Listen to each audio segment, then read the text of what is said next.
And moving on to Nigeria, the US has put boots on the ground in the African country, which has been grappling with Islamic State terror attacks. And now, to counter the menace, the US has deployed a small military team to Nigeria. The move was announced by the head of the US Africa Command, General Dagvin Anderson. The US official said that the decision followed his meeting with Nigeria's President Bola Tinubu in Rome last year. We agreed that we needed to work together on the way forward in the region. That has led to increased collaboration between our nations to include a small U.S. team that brings some unique capabilities from the United States in order to augment what Nigeria has been doing for several years. Nigeria's Defense Minister, Christopher Musa, has also confirmed that a team was working in the country.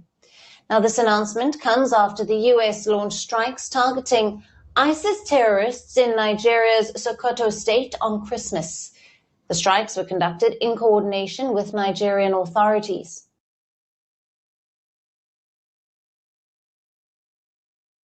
All right. Welcome to This Week in Africa, your weekly live stream where we talk about all things news on the continent of Africa. I will turn it over to my co-host before I introduce myself. I think you're on mute.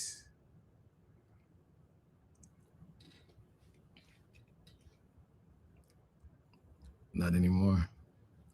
The sound has gone. I'll do a quick intro while Gloria's sound gets fixed. So I'm Joe Hatagwa, co-host of This Week in Africa. I also am the founder of Authentic African Media, where we help people visit, move, and invest in Africa. And of course, we do these weekly live streams where we talk about the news on the continent for those of you who are planning to move, visit, or invest, so you are aware of the locations that you're planning to do one of those three things in. So with that, I'll turn it over to Gloria for her intro. Can you hear me now? Loud and clear. I guess I'm having issues with my mic. Hello, everyone. My name is Gloria Ayo, founder at Diaspora Station, and I'm very happy to be back. And thank you, Made of Africa. Peace and blessings to you as well. Yes, peace and blessings. Okay, so as you see, Trump deployed and the American government deployed U.S. troops to Nigeria following the strike that happened last year on, was it Christmas Day? So the move announced by U.S. Africa Command, or AFRICOM, follows the meeting that, of course, as mentioned, was had between President Bola Tinubu and President Trump last year. And so there obviously has been joint cooperation. There's been that request that was made. We are seeing that there has been, it's been met with great pleasure with the authorities and leadership in Nigeria. So we have another video that we'll play with a little bit more insight into how the Nigerian government has been responding to the troops and the strike in the subsequent days. So we'll play that and we'll have some commentary on the other side. Now let's return to that breaking story that I mentioned earlier. Nigeria's First Lady, Oluremi Tinubu, has met President Trump as the country collaborates with the United States to tackle killings by terrorist groups in northern Nigeria. The visit of Mrs. Tinubu may not be unconnected to the moves by the US government to crack down on killings in Christian communities in northern Nigeria. The Nigerian government immediately opened channels of discussion with the US government officials regarding working together to try to stem recurring attacks in some states by targeting with targeted strikes carried out by U.S. forces in Sokoto state. But we're honored to be joined today by the First Lady of Nigeria, who also happens to serve as a Christian pastor at the largest church in Nigeria, a very respected woman. First Lady, please, where are you? Thank you very much. It's a great honor. Thank you very much. Very respected person, too. Thank you. All right. So your thoughts on that, Gloria? I will get us back on screen, full screen. So your thoughts on the strike, boots on the ground, and the First Lady's response. I know Kamala and Biden right now are just like, what happened? In case you don't know, I'll just give you a quick background. So when Niger was invaded, no, not invaded, when that coup happened in Niger, the military coup that removed Mohamed Bazoum in 2020, was it? Yeah, 2023. Yes. There was an allyship going on between Nigeria and the US. Of course, Biden and Kamala were in office at the time.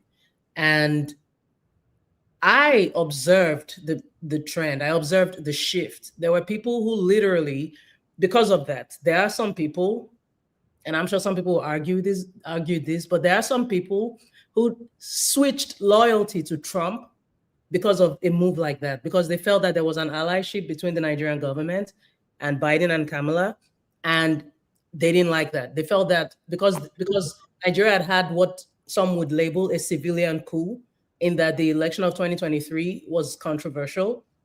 They felt that the US coming in to suddenly want to save the day with a military coup happening in Niger, they thought that was hypocritical. And so because of that, some people shifted. I can assure you that some people switched loyalty or decided to camp with Trump as a result of that. So now with what is going on, and after Trump came in, you notice there wasn't that much of an allyship going on between Trump and the Nigerian government. But now there seems to be one. And this is why I say to people, when you support Trump because you think he will come and save Nigeria's election and all that, at the end of the day, it's about business for these people. They're doing loyalty. It's about their bottom line. It's about what serves their interest. They don't care about your rights, as it were, if you know what I mean. But anyway, this move by the US, as we've mentioned repeatedly on this show, there's a lot of influence from China, a lot of influence from Russia. I mean, just recently, China reaffirmed its strategic partnership with Abuja, which is in Nigeria. So now the US, especially with what happened as far as the Sahel is concerned, the US is desperately trying, it seems, to hoist its flag in Nigeria and ensure that there's some kind of partnership. And in this case now, it's security partnership. So, of course, the major trigger was when the US redesignated Nigeria as a country of particular concern under the International Religious Freedom Act. And that gave them that legal and political justification for the Trump administration to increase its pressure. So now they're linking direct assistance for security. They're linking it directly to the protection of religious minorities. So you see a major shift in bilateral relations. Nigeria has gone from this pressure that we're feeling diplomatically now to collaborating with the US. So I guess if you can't beat them, you join them. And of course, as you mentioned, all this follows the famous Christmas Day airstrike.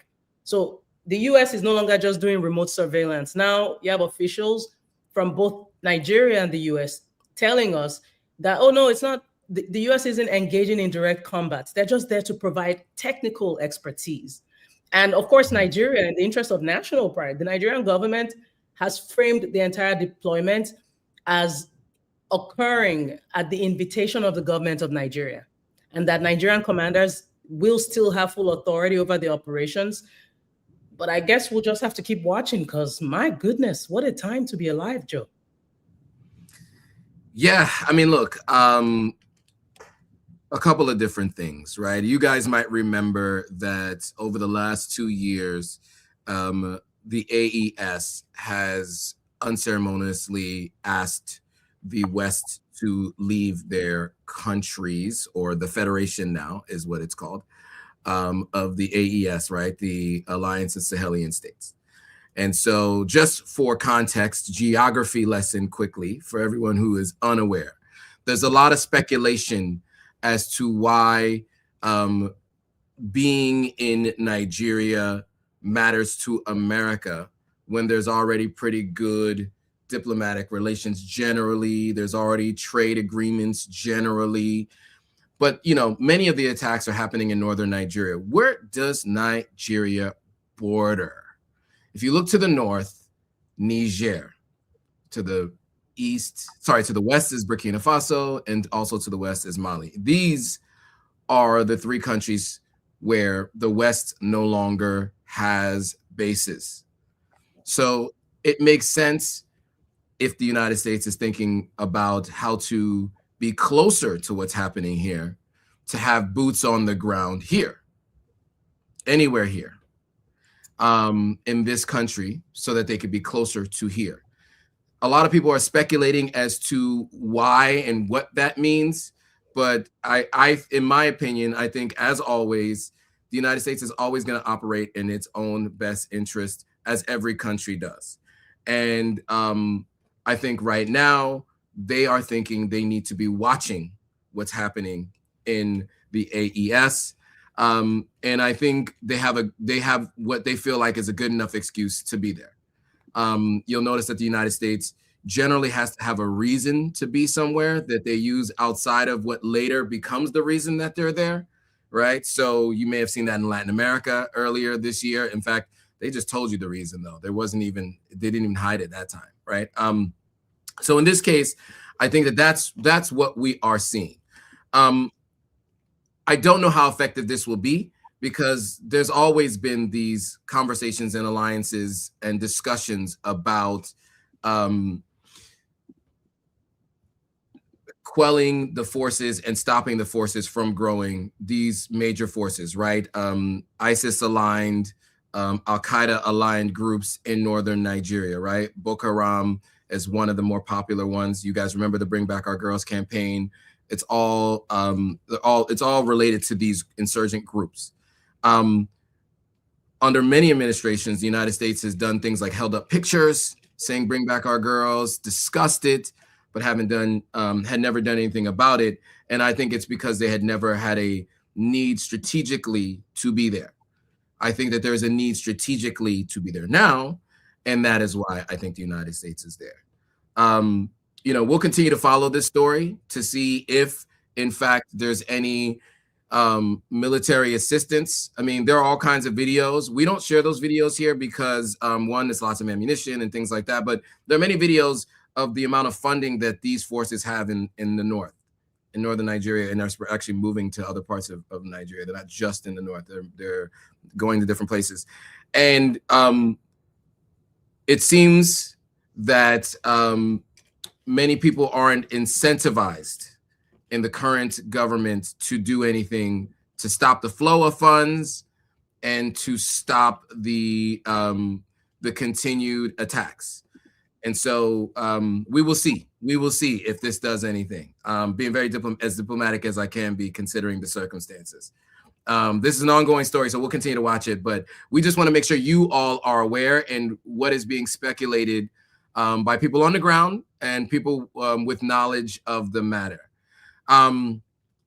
Now, with that, we do want to speak to what is actually happening on the ground, because at the same time, although this seems like a distraction and people do maybe not totally understand why the United States would be there, even though they've given their reasons and many people have other speculative reasons, there is some serious situations happening on the ground in Nigeria. And in the last week, nearly 200 people have been unalived by gunmen in a series of attacks in Nigeria. Armed bandits targeted several villages across the states of Kwara and Katsina. Katsina. On Tuesday. Amnesty International says many of the victims were shot at close range and some were actually burnt alive. So we're going to play this video of the response to this and the some of the coverage that's been on the ground there. And then we'll have some commentary on the other side.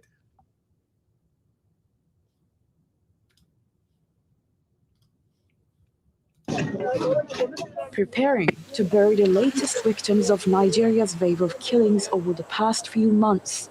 Villagers shot dead in an attack in the northern state of Katsina.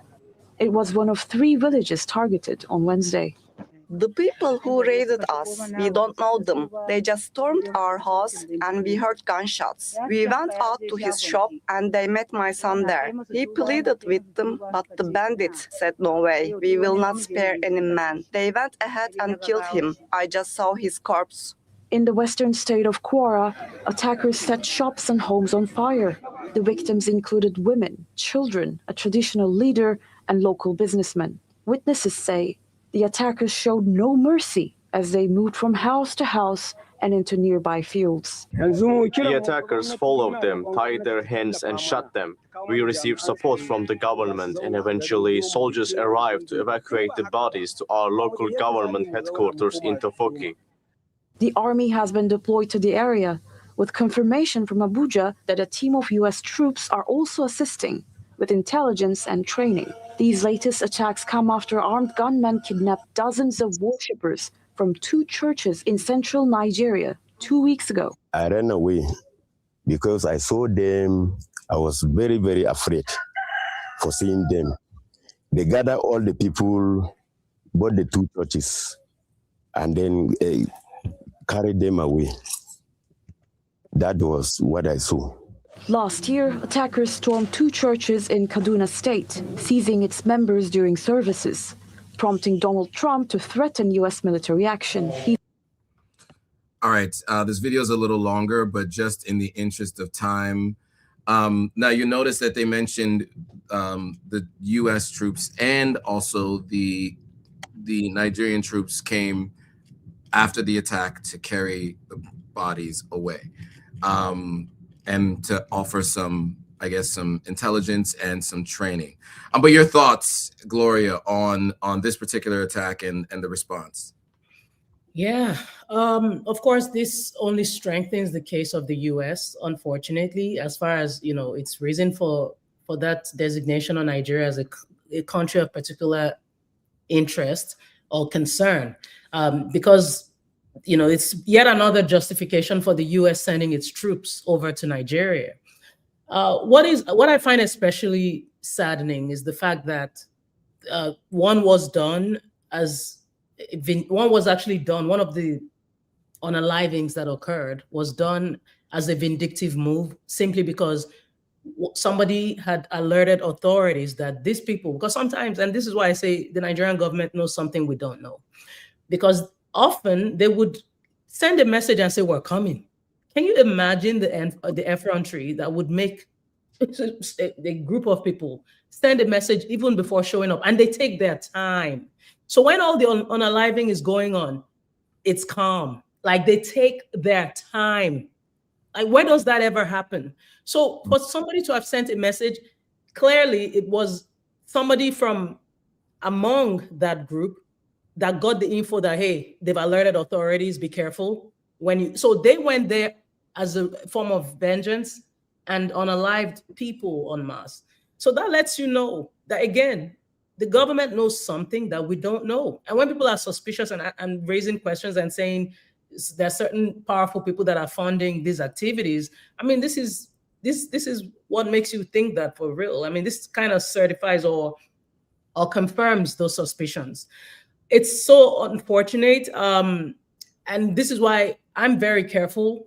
I don't like to dismiss, oh, is it a Christian genocide or is it not?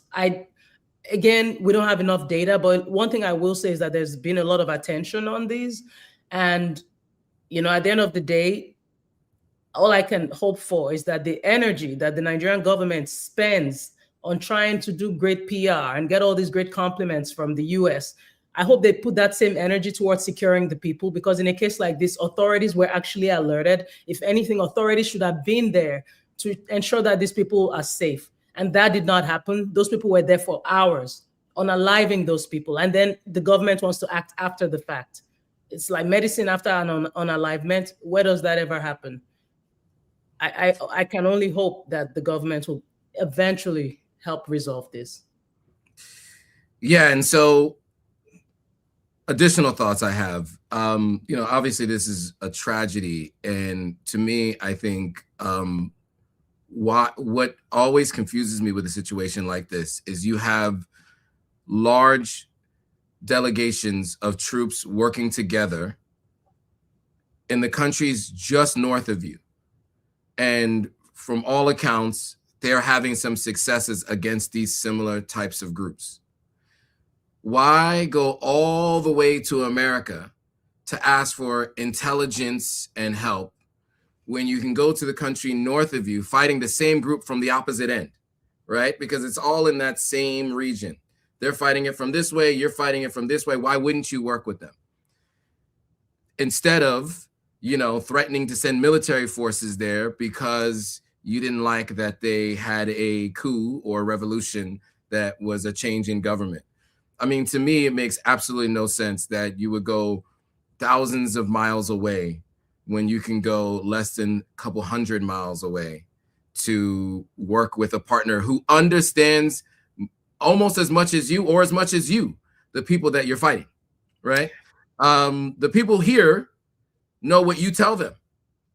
You're coming to the United States to ask for help based on information that you give them, so then they can tell you how to get more information to give to them. So then they can, because they're not going to help you do anything. So to me, it doesn't make any sense. I would really like to see, like, just like when we talk about trade on the continent, I'd like to see like joint defense forces work together. And all that money that flows through these countries, they may need to spend a little bit more money on paying military personnel and for weapons to ensure that they don't get paid off to not go do anything, right? Because this is not going to stop, right? And it seems to be like a problem that's going to continue to grow. And the solutions that are in place seem to be the same solutions that have been in place, which caused coups in 4 countries in West Africa. Okay, I will say that I'll leave it there. It is just frustrating to kind of see that the continued reliance on the West to do something that has not been done thus far with any leader thus far. They keep, we all know what the definition of insanity is. And so it just seems to be doing the same thing over and over again, expecting different results. And I don't expect to see any different results. The people who are getting different results are people who did something different, and that's the AES. So I believe that they should be partnering with the AES on working strategically to stop what is happening. Okay, with that, there is another story of an American missionary who his name is Alex Barber, speaks out against what he saw as violent attacks in a couple of different states in Nigeria. And he called attention to displacement, prosecution, insecurity there. And what it speaks to is the fact that he was was told how much funds were going to be required to assist in this program. Seems to be overinflated numbers. And this kind of speaks to whether or not people really want something done, or if they really want something done, put it that way. I won't say what the alternative could potentially be. So let's play this video and then we'll have some commentary on the other side. I had to go to the humanitarian commissioner and I let them know of my desire here, what I'm supposed to do. And I was directed that I'm not allowed to build the market. They said that the government has plans to build the market. And they said, we'll send you the plan tomorrow, maybe 2 days. And I waited over 2 weeks, no response. And I'm pressuring, I'm asking, so what is happening? When are we going to build the market? You said you would send me the plan. I have no plan. And they sent me a video of a 300 million plan for a market in Yawara. While they told me I can't build, I would spend maybe 50 or 60 million to rebuild everything. And they would consider a 300 million market here in Yawara. I said, what market in any village or town is there that is worth 300 million in Nigeria? Not one. Zero. Even in cities, which city has 300 million market? Very few. And I said I would not partake in this. Because my personal opinion is that people are using funds that are meant for the persecuted, the afflicted. Christian or Muslim, it doesn't even matter. People are suffering in Nigeria. All right, so for context, the 300 million, if you just do the quick math, it's about $300,000. It's in that range, just so people can understand what the dollar amount is. You know, some people are saying this, some people feel like this is not real, but I mean, I think it's been confirmed, I think, by many news outlets that he was attempting to do what he was attempting to do. That's what they're saying. At least that's what's being reported. But your thoughts, Gloria, on this particular story and what's been happening with this guy who's apparently trying to see if he can help build a market to help bolster the economy there locally. Yeah, and whether or not this is actually confirmed, the truth is there are Nigerians who actually believe it wholeheartedly, because there are just certain things that happen as far as corruption is concerned that some would not find shocking. A story like this, it sounds about right, unfortunately, when you're speaking about governance in really not just Nigeria, you know, throughout Africa. Money determines a lot and exposes a lot. But this outcry, it's extremely sensitive, because obviously the US government has a high-level mission that they recently launched in Nigeria, and Congressman Riley Moore actually led that. So using reports of obstructed aid and persecution in the Middle Belt actually does justify that country of particular concern designation and the recent military strikes that have happened in Nigeria. And for you to have a high-profile American missionary being blocked by a local government, reportedly or allegedly, actually provides immediate political ammunition for US lawmakers that are currently drafting the Nigeria Religious Freedom and Accountability Act of 2026. So at the end of the day, however you want to look at it, it's just not great optics, unfortunately, even if it's not true. There are people who will absolutely run with this, and this just keeps strengthening that case. I mean, these are stories now, because there's a lot of attention on Nigeria. These are stories that are not just trending in Nigeria, they're trending globally. Yeah, and I'll say this, right? To your point about people not being surprised about this, those of us who spent a significant amount of time in West Africa and are familiar with NGOs, nonprofits that are there, there are going to be, and just in general, right, the prices are overinflated for those foreigners who come to the country, no matter what it is. And there's a belief system that they have it so we can take advantage of it, right? So sometimes you might 3x the price, 4x the price, whether it's aid or anything else. And it happens at all levels of society, right? You go and shop from the local market person, they're going to tell you something is worth $15 when most of the time it's worth $5.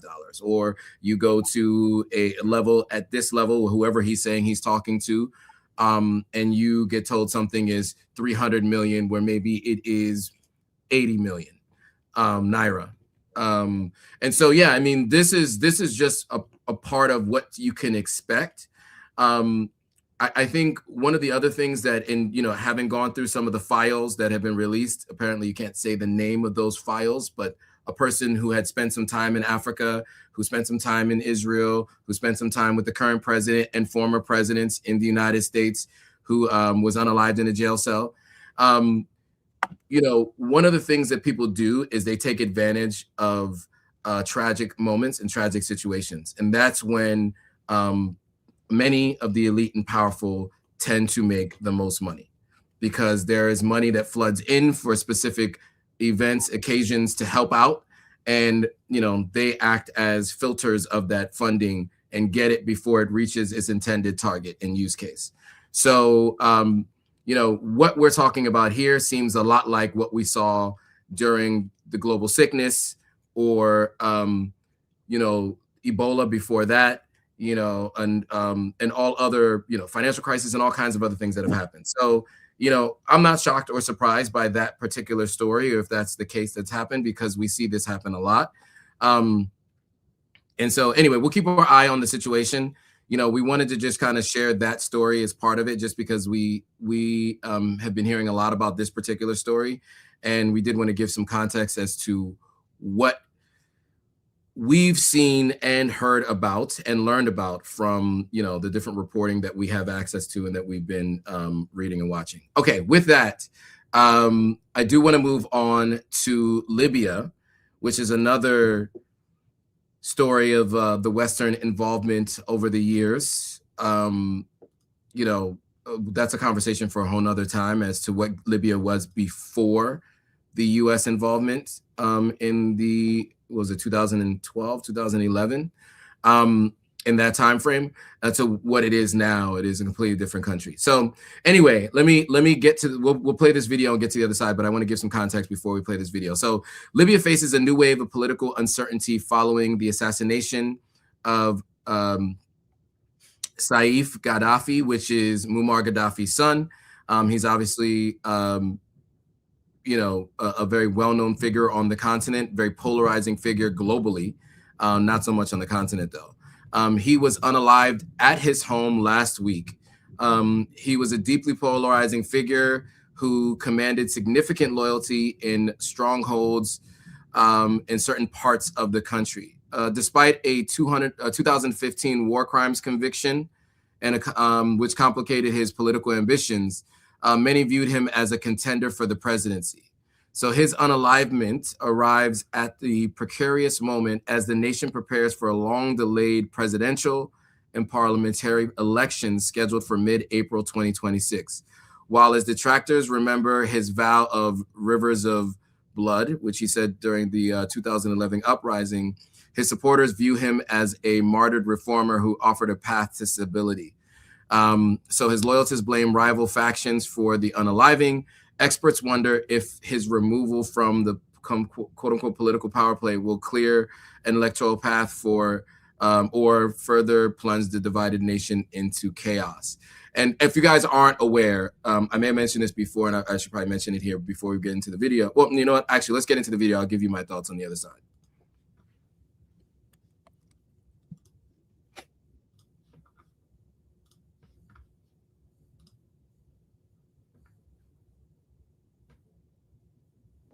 Our next story is from Libya. Late dictator Muammar Gaddafi's son, Saif al-Islam Gaddafi, is dead.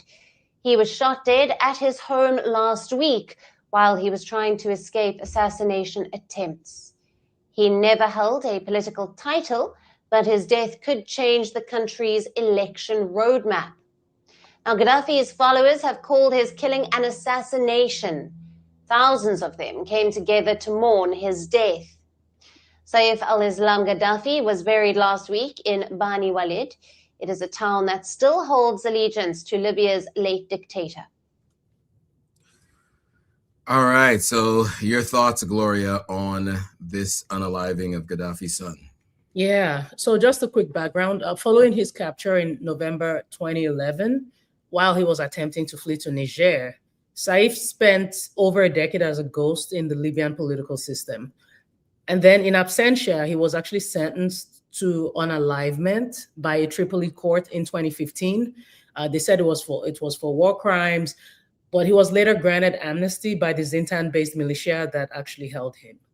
Now, his reemergence in 2021 to announce his presidential candidacy was actually appealing to Libyans and I'm sure a lot of Africans, because Libyans are clearly exhausted by 15 years of civil war, the economic collapse that's been going on, and of course, foreign intervention.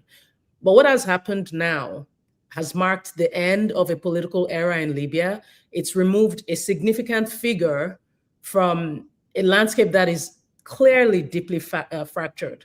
And as the second son and once presumed heir of the late Muammar Gaddafi, Saif al-Islam's death, or unalivement, I'm sorry, actually happened. And I'm sure some people know why we have to use these words. It's so that we can ensure that, you know, our videos get the reach they deserve to get. But anyway, this unalivement actually happened just months before it was expected to run in, I think it was April of this year. They're supposed to be having their presidential elections. And definitely, I mean, it's obvious that this was calculated and this was a professional unaliving of this man at his residence in Zintan. And he had been in confinement, as it were, since his capture in 2011. So reportedly, 4 masked gunmen had to have infiltrated his high security compound after disabling the surveillance system. And reports indicate that his security guards had actually been withdrawn approximately 90 minutes before that assault happened. So of course, now this is fueling speculation that this was an inside job, because the attackers have had intimate knowledge of his security protocols. And while the Public Prosecution Office has launched an official probe, no group has claimed responsibility, but there are suspicions linked to either the Eastern Forces of Khalifa Haftar or the Tripoli-based Government of National Unity, both of whom actually stood to lose politically from, a Gaddafi electoral victory that could have happened in April. Yeah, I mean, look, how do I discuss this? So, growing up in the United States, right, you hear Western media discuss Gaddafi. Spending 4 years living on the continent and many years traveling before that and now after, you talk to people who are from Libya and who talk about the country before and after. And I might have mentioned this before, but I have a staff that worked for my uncle's family. And he was trying to go to Europe, and he was told that he can go through Libya to get to Europe. There was, he was captured, he was held for ransom. They called the family and, basically said, if you don't give us money, we will unalive him. One family member sent the money, he was unalived anyway, right? And that is the state of affairs in the country, not to mention all the other human trafficking that is happening there. I want to give some context as to why so many people held Gaddafi in high regard, especially after his unaliving, when you see what the country looks like before and after, quote unquote, freedom and the unaliving of Gaddafi Sr., and why there was so much hope maybe for Gaddafi, the younger Gaddafi, I want to say senior, sorry, Muammar Gaddafi versus Saif Gaddafi. So you can see the top picture. I don't know if you could really see this well, but this is basically saying before, it's hard to see, before and then after, right? And this is what we're talking about in this country. And this is after so-called freedom and the Western's involvement in the country. So you could see why people were holding on to hope that even though he was a ghost of a political figure and potentially had announced his political ambitions, that people were looking to him as potentially the next potential leader of the country to help get them out of a situation like what you see on screen here. Obviously, he's been unalived, and so now we will see what happens in the country's political future. But as you mentioned, it's been a 15-year civil war over the resources, which in fact the West has much control over. And so we will just continue to watch to see what happens in the country after what unfortunately happened in the years of 2011 and around that time. Okay, so moving on to maybe a more positive story, considering all the stories we've been covering today have been tough to talk about. So moving on to the AES, which of course everybody's always asking about. So we have some news from there. So Ibrahim Traore has led Burkina Faso to record gold output, achieving 94 tons in 2025, the highest in the country's history. The turnaround follows a decline due to instability from what people say are recent coups, which apparently had scared off investors previously. And the government is tightening control over the mining sector, raising profit shares from foreign companies and nationalizing 5 gold mines, which means that money goes back to the country. So Burkina Faso ownership is meant to increase with plans for 10 new semi-mechanized mines led by local investors in 2026. As gold becomes vital for funding state functions, the new approach aligns with the broader resource nationalization strategy and challenges from sanctions and security threats. And just know that the price of gold has gone way up in the last 12 to 24 months. So as they continue to take on their own natural resources, the expectation is that it will continue to increase in value and be more valuable and allow for more to be done on behalf of the country. So with that, we'll play this video and then we'll have some commentary on the others. Kwara has led Burkina Faso to its biggest gold year on record, 94 tons in 2025, the highest output in the country's history. Now, the new numbers mark dramatic turnaround for a sector that was in retreat just 3 years ago. After back-to-back coups and political uncertainty that scared off investors, and officials credit the success to sweeping reforms in what the government calls economic sovereignty. The biggest shift is control of the state over these gold mines. The state has expanded its direct stake in major gold projects, and 5 gold mines have been nationalized. They are now under direct state control. Now, this is part of a broader push known as resource nationalism, and it is spreading across the Sahel. Analysts say that the record gold output of Burkina Faso sends a clear signal. Despite coups, sanctions, and a worsening security environment, the state has increased production and tightened control over who benefits from its gold. The real test will come if prices fall or if violence escalates. But for now, it is reshaping power and quietly positioning Burkina Faso as a mining heavyweight in the Sahel. All right, so your thoughts on that story, Gloria? Yeah, thank you, Joe. Before I go further, can I give a shout out to First Post? Because First Post is one of the few outlets that has actually covered this story. First Post is based in India, by the way.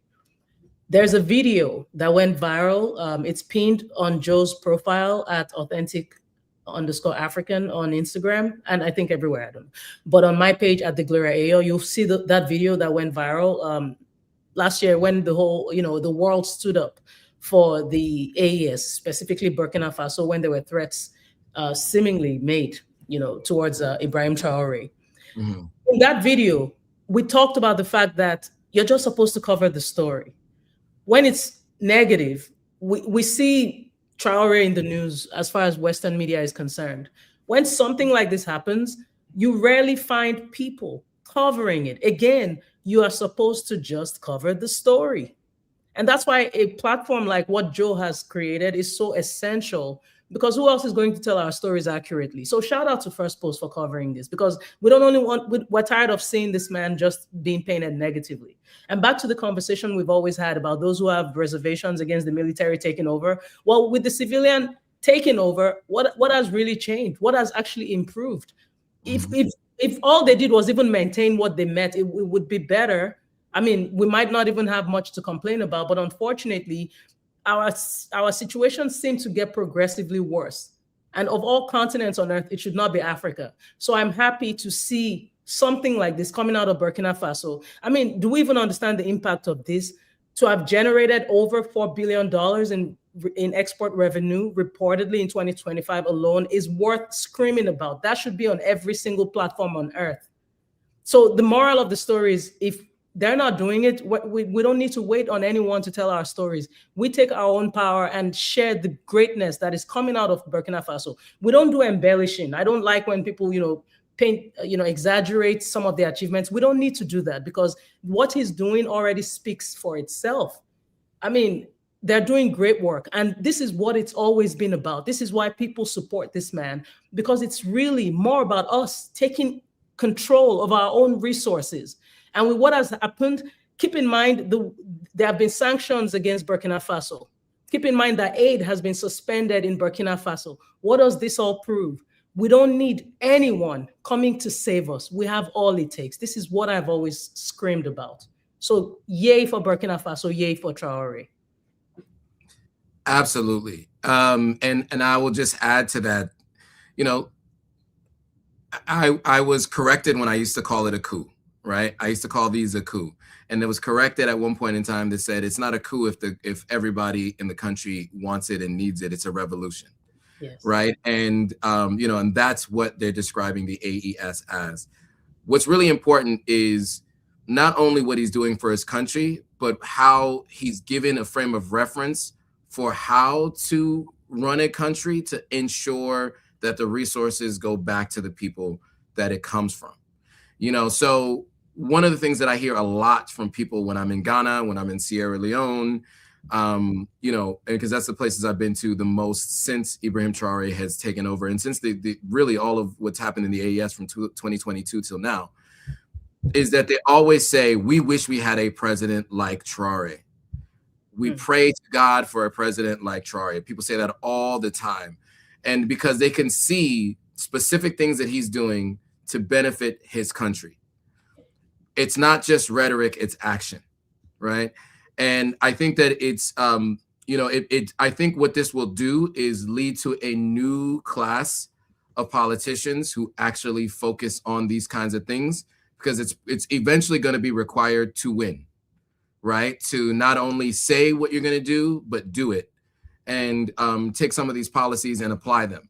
So it's not going to happen right away, right? But as he continues to keep having more wins, and there's more that we share these kinds of stories, you guys watching, sharing this with people that you know, and we continue to push these kinds of stories, the more we can see the rest of the continent in areas where they need to adopt these kinds of policies, begin to adopt these kinds of policies. So yeah, I wanted to make sure, of course, that we did cover this story, because there were a lot of stories to cover this week. Gloria found a lot of stories to cover, and there was a lot. And so we had to figure out.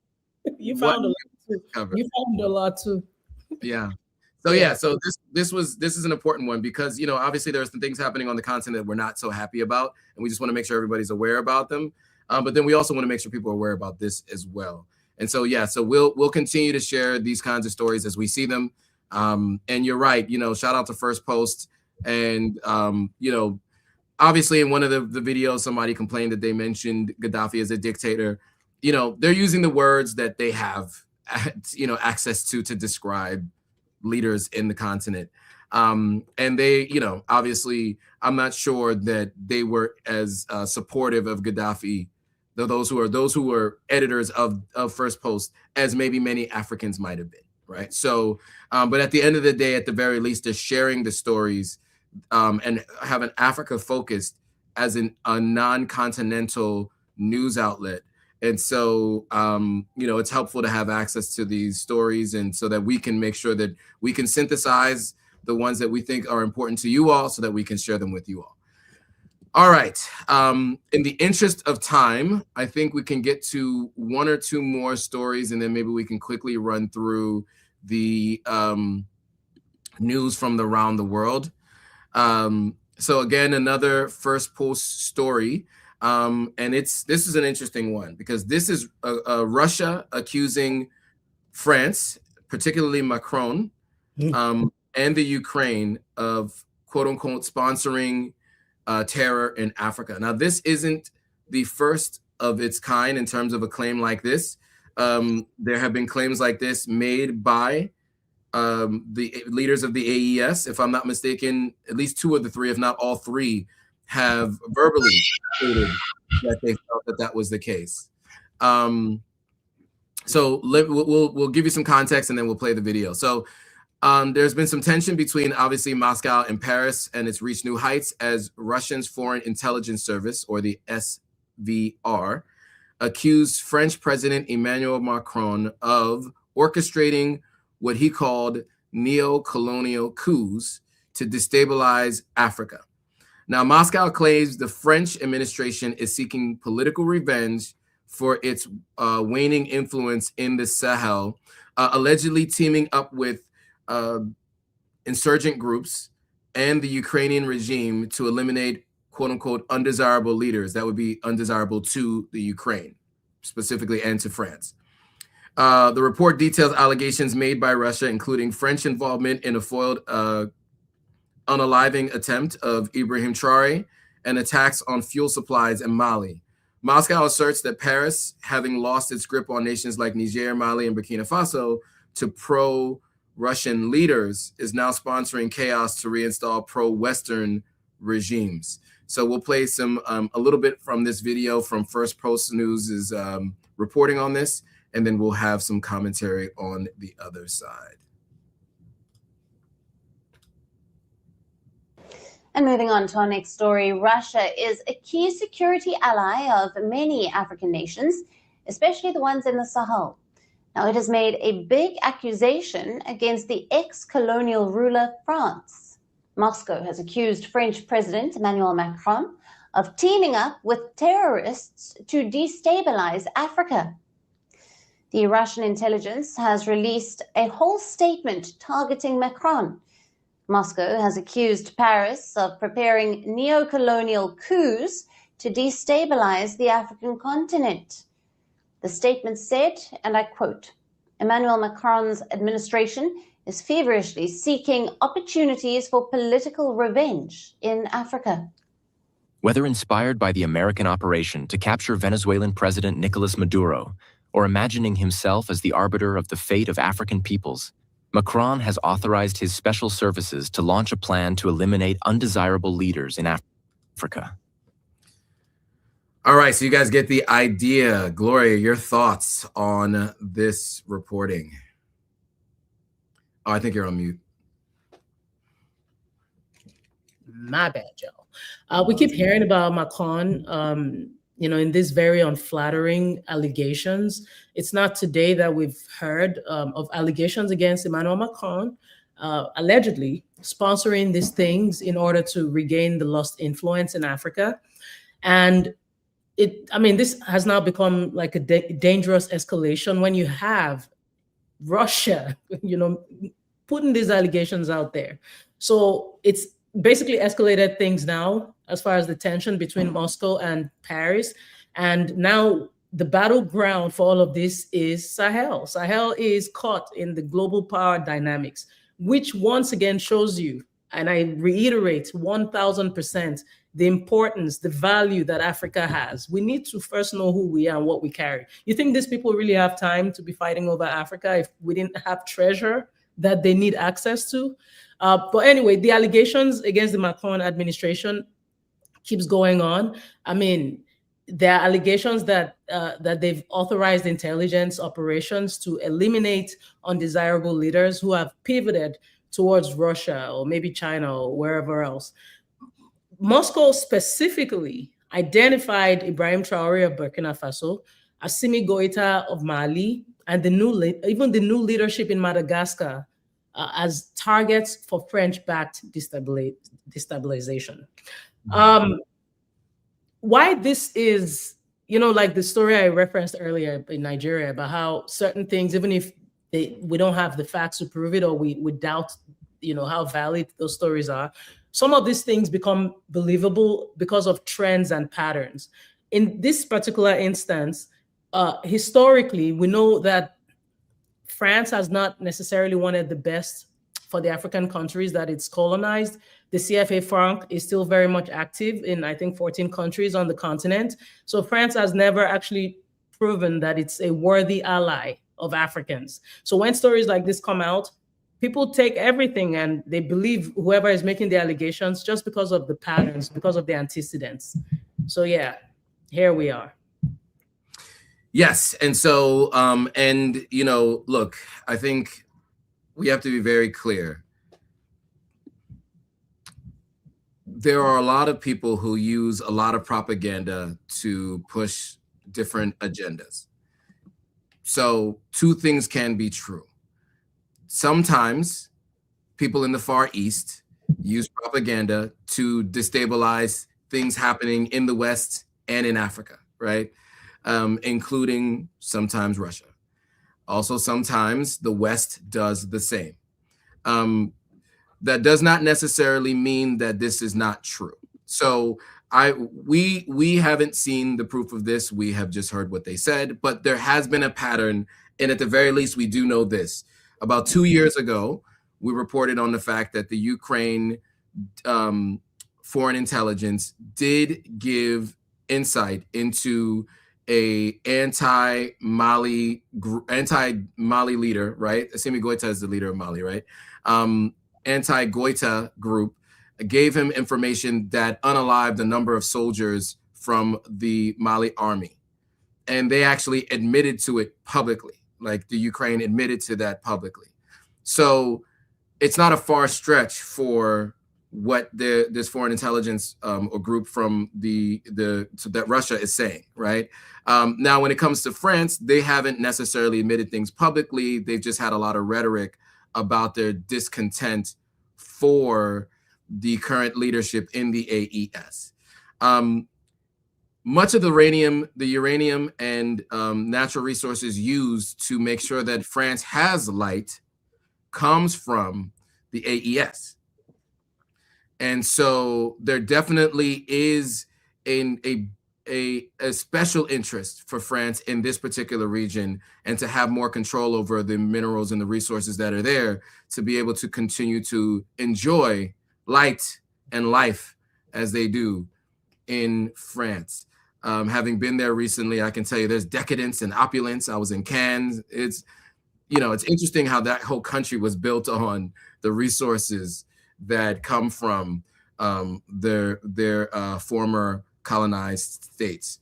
All right, so moving on to one final story, and I do have, we can go over by a little bit, by the way, Gloria. So I'll just, we have one more story that we wanted to share with you all, and this is in Zimbabwe. Zimbabwe's president has defended his government's controversial land reforms at the World Governments Summit.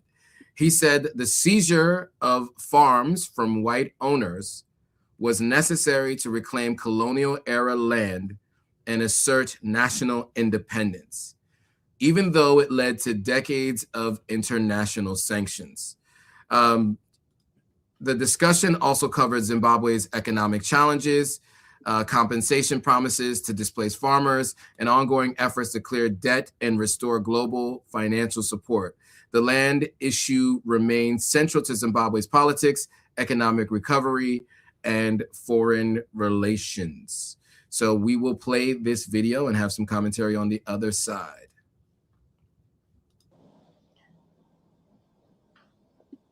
What happens when land, history, and power collide?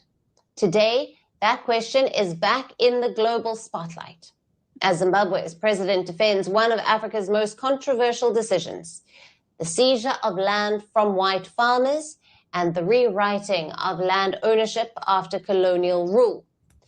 Zimbabwe's president, Emmerson Mnangagwa, has strongly defended his country's controversial land reforms, saying the seizure of farms owned predominantly by white Zimbabwean commercial farmers from white colonial-era owners was necessary for independence, even if it led to years of international sanctions.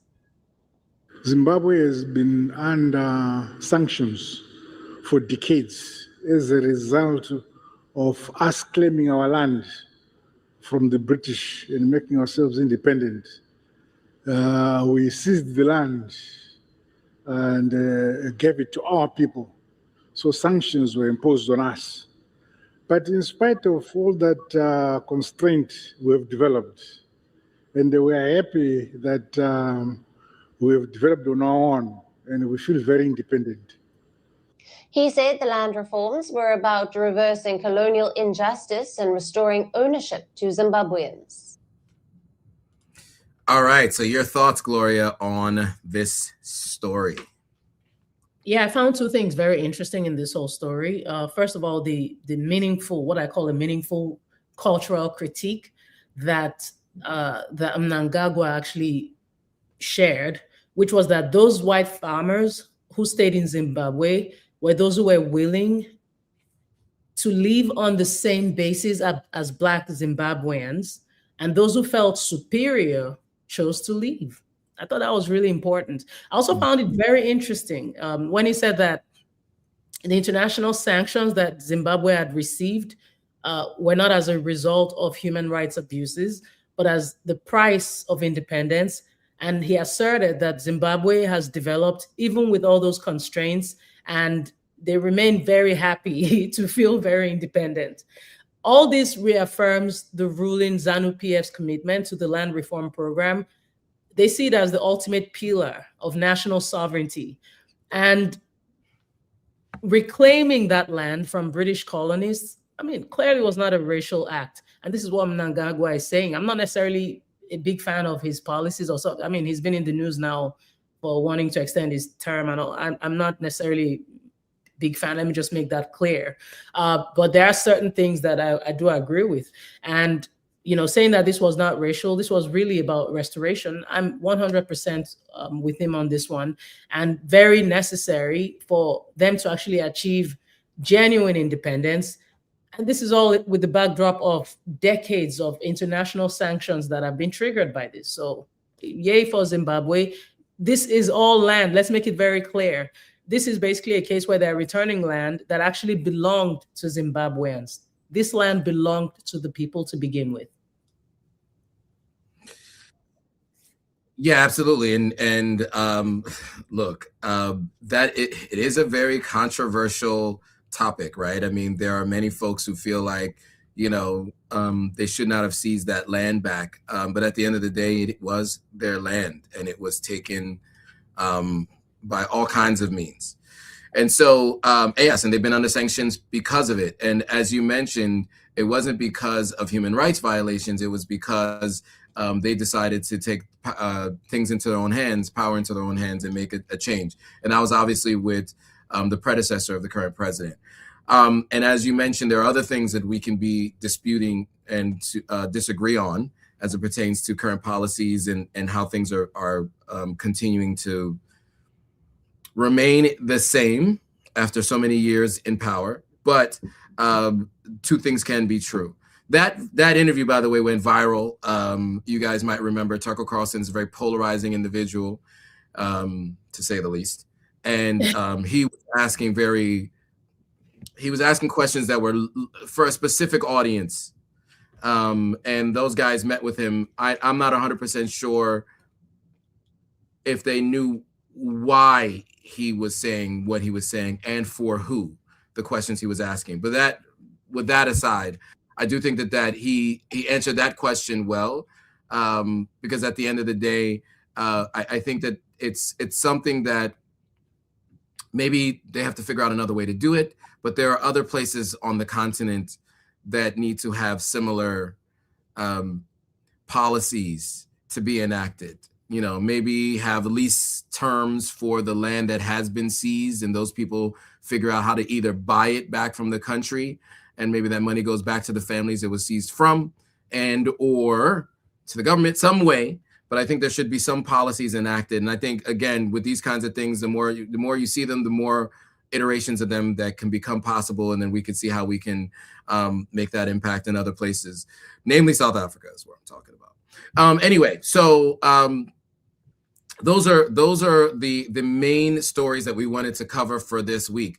There were a lot, as mentioned earlier, of stories that happened in the last 2 weeks, because we didn't go live last week because I was traveling, I think. Yes, I was in Miami last week. So that was the reason why we were not able to go live. But I do want to talk to some of the stories that we did plan to cover, some of the important ones. So on the topic of the U.S. troops in Nigeria, well, the U.S. is planning to send an envoy to Mali to quote unquote challenge Putin's influence in the Sahel. So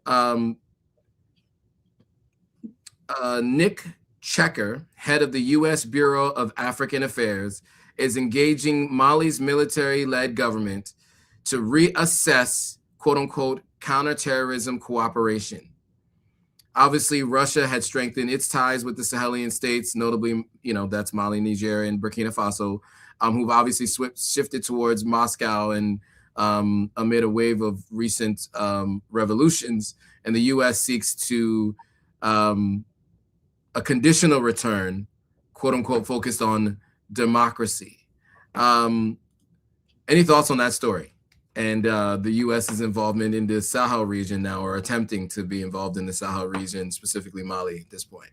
I guess they do listen to This Week in Africa with Joe Otagwa and Gloria Ayo, because we did tell them, when all the threats were being made and sanction this, sanction that, and we said, bro, you're opening the gates wide open for Russia, Turkey, China to come take over the continent. So now they're like, let's find strategic ways. We can use security as a way to get us in there. We're here to fight for the people. At the end of the day, everybody's protecting their interests. Africa, you have all it takes. This is yet another proof that you have all it takes to be self-sufficient. Once we have the right governments in power, you'll see Africa fly. They know what is in there. It's just that, unfortunately, some of us don't. Yeah, and I like to use analogs. I always use analogs to talk about things, So, there's been many people who haven't sold their companies when people have come to them and said, I want to buy your company for $10 million. There's famously, Mark Zuckerberg turned down $10 million from Bill Gates. I know, crazy names. I know. But just remember, I'm using this as an analog. Turned down the $10 billion because he said, well, if you're offering me $10 billion, what is my company actually worth? Think about how many people are interested in Africa. What is it actually worth? And I think once we realize how much it's worth, and we actually ensure that the people of the continent receive the benefits of it, I think there'll be more joint progress and work with each other, intercontinental trade and defense pacts, etc. So we'll see what happens in these conversations. I don't think they will go too far, right? Considering the rhetoric that's come out of the AES, but I'm interested to see how it goes. So we'll be following that. One other story that you brought to my attention is that a court orders UK to pay 420 pounds over the 1949 coal mine unalivings in Nigeria. It's a developing story really about some kind of like truth and reconciliation. Any background or thoughts you can give on that particular story? Yes. Basically, these miners in 1949 who were working for Britain were fighting for their rights. Well, not even fighting. They were protesting peacefully for their rights. And the UK administration, now keep in mind the World War II had just happened. So they were desperate to rebuild. And that was why they went to Enugu, which is known for coal in Nigeria. And the miners simply asked, please just pay us. Some of them were not even getting paid. And they opened fire on them, unalived 21. Some accounts say more. And now, decades later, because unfortunately, some of you probably never even heard this story. Even our government did not follow up on this. And now, finally, there seems to be some ray of hope for the families of these people. The UK has not responded. Well, the UK has said, this wasn't brought to their attention, so we don't even know if they will pay. But this is the story so far. I plan to drop a video on this later on today. So follow me at the Gloria Ayo for the full story. There it is. Yeah, make sure you pay attention to that because that's going to be really important. So Senegal, unfortunately, there was a couple things happening. There was a deadly crackdown at a university, and also separately from that, police had arrested 14 people in a French-run child abuse network in Senegal. Thoughts before I give my own? Yeah, so let me start with the great, the kudos to them for cracking down on that. People coming to the continent thinking they can do what they can. Joe and I talked about how, this reminds us of what happened with the Sand people in Namibia and how the government cracked down on the man who was going there taking photos of these children that were innocent. And it was just very unfortunate, just exploiting the people. And same thing is going on here, obviously, in Senegal. So I'm very proud and very happy that the government is cracking down on that. On the other hand, the situation with the students is very heartbreaking. Many of us who were rooting for Diomaye Faye, I was one of those people, and Usman Sonko, we were rooting for them so we wouldn't be dealing with things like this. And to see that coming out of Senegal is very disappointing. What I want to see from Senegal, I want to see great things. I want to see more crackdowns. I want to see Senegal, maximizing and leveraging and attaining its full potential. We're not trying to see these kinds of things that just remind us of past administrations, because how are you really different? Yeah, I kind of made it confusing because I talked about two different stories at once. But yeah, so one story, just for context, is at a school in Senegal. At least one university student was unalived. He was a second-year medical student after severe blood loss. The student association says he was locked inside his dorm and tortured before left critically injured. And so it sparked widespread outrage, video circulating online of police entering the university compounds, firing tear gas at the center of the unrest. Basically, it was about longstanding grievances with, the school and students in poor families can't access the same education from those in wealthier backgrounds.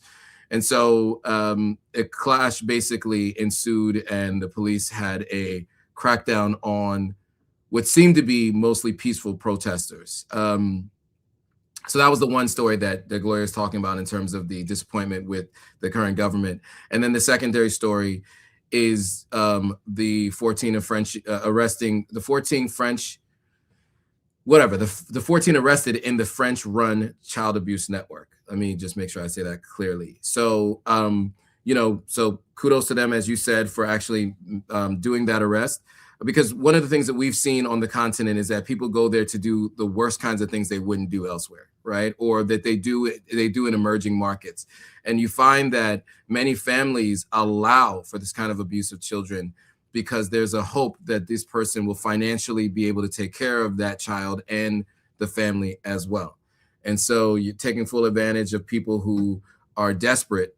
And I think if we see more of what the AES has been doing in terms of getting money back into the hands of the people who deserve it, getting people to work, then they wouldn't be so desperate and wouldn't have to allow for people to do certain things like this. And more of these kind of rings would be stopped and disallowed and disavowed. And so we hope to see them stop more of these. And then on the topic of making change in country, you know, we hope to see that because, you know, both Faye and his mentor were both very much known for their stances against the previous government, and they protested. And actually, his mentor was arrested and wasn't allowed to run, which is why he's not currently the leader of the party and why he's not currently the president of the country.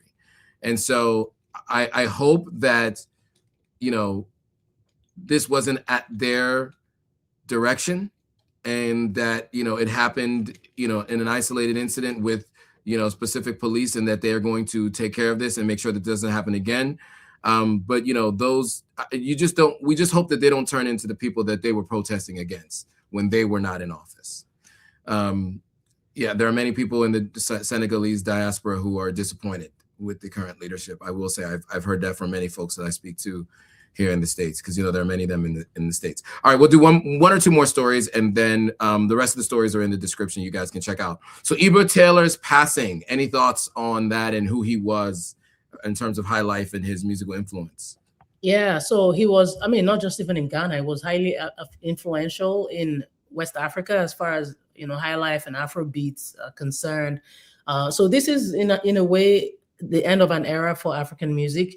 This was a visionary guitarist. He was a composer. He was an arranger. And just, I think about a week ago, about a month ago, he had celebrated turning 90. And they were actually working towards launching the Ebert Taylor musical festival in Accra. I hope they can keep, you know, that going. But this is a man who's not only been mourned in Ghana or even West Africa. This is a man who's been mourned globally because of the impact he made. So thank you so much, Ebert Taylor.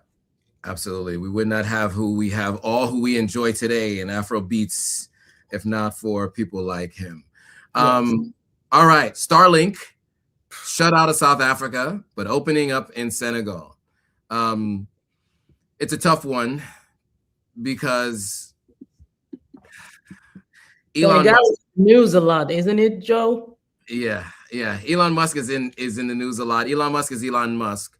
However, this speaks to the desperation of the people on the ground for better connectivity. You know, like the fact that people hold their nose and pay for Elon Musk's service shows how bad it is. And in this year, 2026, it should not be that difficult. You guys know when I'm online in Ghana, or when I'm online in Sierra Leone, and even when I have my Zoom calls with the staff I have in Nigeria, network.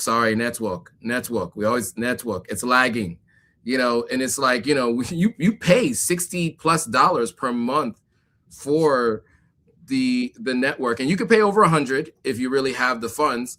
But it doesn't improve it that much, right? You know, I mean, I have some challenges with the network where I am right now in New York City, but, you know, we expect it to work. You kind of take it for granted when you're living in the West. And when you get to some parts of West Africa and you can't barely upload a video, download a video, watch a video, communicate via these kinds of calls, it makes it difficult to do any kind of work and all kinds of other things. And so many people are adopting Starlink because it operates at speeds much higher than the local companies. They don't want to, they'd rather not. These are people who are opposed to Elon Musk in so many different ways, but it is the best option currently. And so South Africa refused it because of the rhetoric that he had with South Africa and, you know, all the things that have been going on there. But at the end of the day, West African countries are like, well, we're not South Africa. And it's available today in Ghana for sure, Sierra Leone for sure. Looks like Senegal is going to make it available. And I hear that Nigeria is opening up if it's not already available there. Officially or unofficially, because not always do the governments approve it. Like it was available in Sierra Leone before the government of Sierra Leone approved its services. So there are countries where some people access Starlink. They can bring it from another country and utilize it there. But anyway, your thoughts on this Starlink story? I don't know why the first thing that came to my mind was when Faye was asking Trump, wow, you've made the world so peaceful. How do you do it? So clearly there's been some softening and some allyship going on. I mean, and Trump is not far from Elon. So I don't have a problem with, you know what I mean? It's business, technological advancement. Unfortunately, sometimes because we're not where we need to be as a continent, sometimes we do have to get stuff from the outside. It's just sad. But I just find it very ironic that there was a crackdown in 2023 when they said it was a matter of digital sovereignty and national sovereignty. And they were being very cautious and they clamped down on Starlink's terminals and all that. And then suddenly Faye has had a change of mind and is like, oh, well, the fiber optic deployment, is too slow for rural inclusion. So let's bring in Starlink. All that time you could have actually developed your own because it's all about being self-sufficient. But, I guess the people need good coverage and I'm glad you gave the context on that one. But yeah, yay, Faye, you're falling my hand. You're falling my hand. I don't go lie, give you. They fall my hand, go. But anyway, go ask your Nigerian friend what that means. What I just said. I'm sorry. Yeah. So, all right. So I think that will be the last story we cover today. We are over time by quite a bit, but we wanted to make sure we went through some of those stories from around the continent since we had some time. Thank you all who've been on and really been engaged throughout. Thank you, Gloria. For those of you who want to support, the best way to support is hit that thumbs up, like, comment, subscribe. I can see Country First 3145 says it right there. Share and subscribe. So at the Gloria Ayo, which is easily defined. It's easy to find, right? And also Authentic African everywhere. It's different on each platform. But on Instagram, it's authentic_African because the other version of it was already taken. And then on other platforms, it's just generally Authentic African. But you guys know the logo. You know where to look. Make sure you subscribe so you see and hit the notification bell and hit all so you're notified every time a new video comes out. Pay attention for sure to what we have coming in the coming weeks. We have more on these stories and others. As these stories evolve and as other things tend to happen on the continent, because there's always something happening interesting every single week. So with that, guys, thanks for watching. We'll see you guys all in the next live stream.